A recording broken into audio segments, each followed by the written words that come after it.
growing really big. Now we're in the geoteam area of our business, is the agro industry. Here we use both downstream of images. Copernicus comes in, very important here. It could be also from UAVs. Some of the larger farms actually have their own UAVs, so they can make monitoring, field monitoring just before they go out in the field. What we can do from this is that instead of just making point clouds or orthophotos, we can convert this into calculating the biomass of the crop, turning it into areas or fertilization zones. If you have totally dead areas, dried areas, you shouldn't fertilize them because it wouldn't help anyway. If you have crop and good growth, it doesn't need a lot of fertilization. And then you have the intermediate where you get the most out of your fertilizer. So what you can do there is that you can take this information, put it into your GPS in your tractor, and with this map we are actually able to. This is when we use RTK because you need actually centimeters accuracy here. We're actually able to control each individual nozzle on. This is actually this is not a fertilization. This is a sowing machine, but or what's called a planting machine. But we're actually on a broad beam for fertilization. We're able to control each of the nozzles to hit this pattern right. So that is actually, this is the future in agriculture. We have made tests of some of the larger farms in Denmark, and some of them say that they're expecting something in the area of maybe 15,000 euro increased income per hectare on something like this. So it's really a huge money to them, even if the systems are quite expensive in themselves. Okay, I tried to be a little bit fast. I think I hit. It's lunchtime. I hope that I gave you an insight in a modern land surveying company. It's a lot other than it's also goods, but it's not only goods. Do you have any questions? Yeah.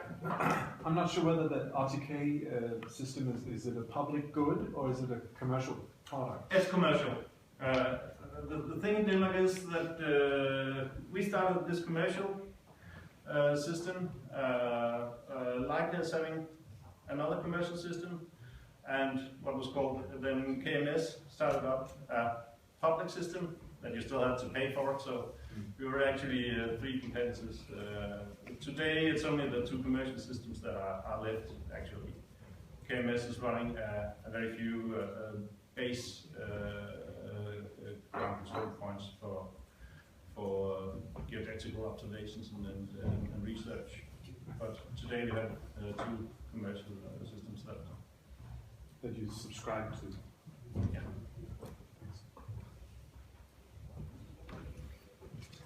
When you watch these deformations and tunnels of the walls, yeah. Why don't you use your own instruments, the FARO, for doing the laser scanning of the deformations?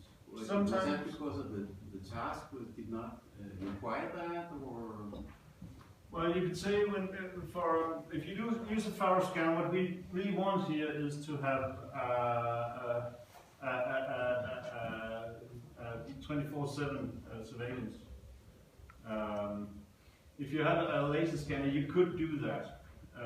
But laser scanners are a little bit fragile.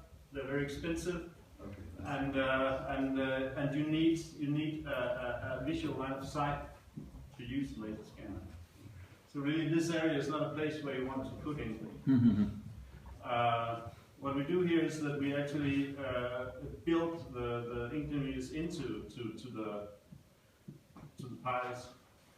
So all these data are usually very good because we built the sensors into the construction. The load cells we have here are actually built into the anchor, so they're between the anchor plate and the wire going down through the anchor. So these kind of observations, they're relative, but they're very, very reliable. But we did also use laser scanners for something like this chance. But then you usually have then you use it maybe with a frequency of 1 month. While these kind of systems are, you have observations that actually all the time. Usually pick them every 5 minutes, but you can even go tighter if you need to, if you have a situation. Will these sensors keep sitting there forever? Some of them will, yes, because if you remove them, the construction will be damaged. So you will be able to monitor it forever. Forever is a very long time. I know. But minus 1 day then.